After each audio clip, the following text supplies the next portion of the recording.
സ്ഥാപിച്ചിട്ടുള്ള 3 ഹൈമാസ്റ്റ് ലൈറ്റുകൾ കത്താത്തതാണ് കാരണം. ഇതിനെതിരെ വ്യത്യസ്ത സമരപരിപാടിയുമായി പ്രദേശത്തെ യുവജനങ്ങൾ രംഗത്ത്.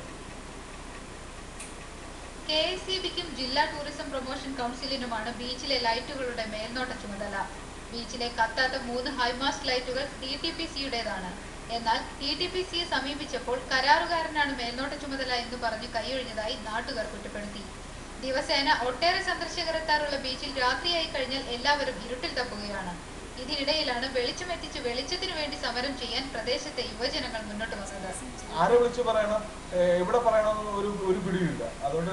അതുകൊണ്ടാണ് നമ്മളിങ്ങനെ ഈ പൊതുജനങ്ങൾ തന്നെ, നമ്മുടെ യുവജനങ്ങൾ, ഇവിടുത്തെ യുവജനങ്ങൾ തന്നെ വന്നിരിക്കുന്നവർക്ക് വെളിച്ചം പകർന്നുകൊണ്ട് ഒരു സമര രീതി ബന്ധപ്പെട്ടവർ, അതായത് രാഷ്ട്രീയ പ്രവർത്തകരായാലും ഇത് ചെയ്യേണ്ട ഉദ്യോഗസ്ഥരായാലും അവരുടെ കണ്ണു തുറപ്പിക്കാൻ വേണ്ടി മാത്രം, അല്ലാതെ അവരെ പ്രകോപിക്കാൻ വേണ്ടി ചെയ്യുന്നതല്ല ഇത്.